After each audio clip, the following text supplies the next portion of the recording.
China এই art কম্পিটিশনটাই অনেকের কাছে প্রতি বছর হচ্ছে বাংলাদেশের অবস্থিত চীনা দূতাবাস তাদের সঙ্গে বাংলাদেশের স্পোর্টস প্রেস অ্যাসোসিয়েশন এবং এটার যারা বড় হোস্ট আর কি আয়োজক বাংলাদেশ চায়না ফ্রেন্ডশিপ সেন্টার সবাই মিলে আসলে এটা প্রতি বছর করা হয় বাংলাদেশে সাংস্কৃতিক একটা বিকাশের জন্য চীনা উদ্যোগের একটা অংশ। এই বছরটা খুবই স্পেশাল কারণ হচ্ছে এই বছর বাংলাদেশ এবং চায়নার কূটনৈতিক সম্পর্কের একটা অ্যানিভার্সারি আছে, সেটা হচ্ছে 50 বছর পূর্তি, মানে golden jubilee of Bangladesh and China relationship. আর একই সাথে এটা হচ্ছে চীন প্রজাতন্ত্র প্রতিষ্ঠার ৭৬তম পূর্তি উৎসব। সেই উপলক্ষে আসলে এবারের এই আর্ট কম্পিটিশন একটি বাড়তি মাত্রা পেয়েছে, যেটা এর মধ্যে হয়ে গিয়েছে। আপনারা জানেন প্রায় ৬০০ পার্টিসিপেন্ট ৪টা গ্রুপে ভাগ হয়ে অংশ নেয় বিভিন্ন বয়সের ভাগ করে, এবং সেখান থেকে আমরা চূড়ান্ত বিজয়ী আসলে সবাই, কারণ এখান থেকে সবাই কিছু না কিছু পুরস্কার হাতে নিয়ে যাবে। খালি হাতে আজকে অডিটোরিয়াম থেকে বের হলে আমরা কেউ ফেরত যাব না। সবার জন্যই স্পেশাল এই আয়োজকদের পক্ষ থেকে ক্রেস্ট আছে, মানে মেডেল, সার্টিফিকেট এবং একটা ফটো অ্যালবাম করা হয়েছে আমাদের সমস্ত পার্টিসিপেন্টদের ছবিগুলো দিয়ে। তবে বাইরে একটু বিশেষভাবে যারা আসলে খুব ভালো এক্সট্রাঅর্ডিনারি কাজ করেছে, যে কাজগুলো দেখার জন্য আমাদের একটা বিশেষজ্ঞ জাজেস প্যানেল ছিলেন, বাংলাদেশের প্রখ্যাত আর্টিস্ট, শিক্ষক, তাদেরকে মিলে আসলে সেই প্যানেলটা একেবারে নিরপেক্ষভাবে এটা যাচাই বাছাই করে বেছে নিয়েছে চূড়ান্ত বিজয়ীদের।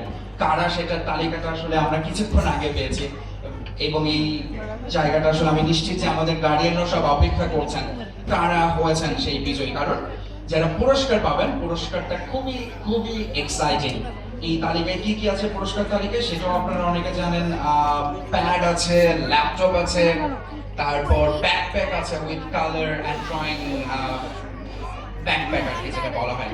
তো সবকিছু নিয়ে আমাদের আয়োজন। আমরা আসলে আজকের আয়োজনে আমাদের we're very grateful that we have our chief guest Mr. Li Xiaopeng, Cultural Counselor, Ambassador of the People's Republic of China, and we also have with us Mr. S.M. Kamaluddin, President of Bangladesh China Friendship Center, যারা আসলে এই আয়োজনটার প্রতি বছর আরো বড় করে করার চেষ্টা করছেন। এবং আমাদের চিফ অফ জুরি বোর্ড যিনি professor doctor Abdul Matin Talukdar, department of ceramics and sculpture, Rajshahi university, একই সঙ্গে vice president Bangladesh China friendship centre. এছাড়া আছেন mister H.M. Jahangir Alam Rana, general secretary, ভীষণ অ্যাক্টিভ, বাংলাদেশ চায়না ফ্রেন্ডশিপ সেন্টারকে এগিয়ে নিতে সব সময় কাজ করে চলেছেন। এছাড়াও আমাদের আজকে আরো একজন special guest mister Shamol Hussain, secretary বাংলাদেশের স্পোর্টস প্রেস অ্যাসোসিয়েশন, যারা এই আয়োজনের আরেকটা সহযোগী আয়োজক। এই সঙ্গে আমি একটু আমাদের জাজেসদের নামগুলো আসলে মেনশন করতে চাই।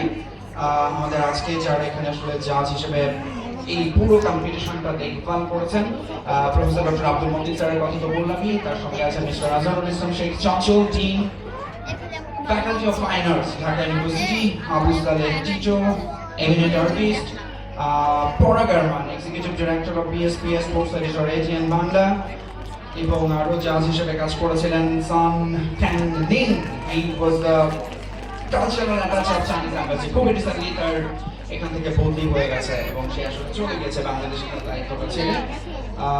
সো এই হচ্ছে আমাদের বিচারক প্যানেল।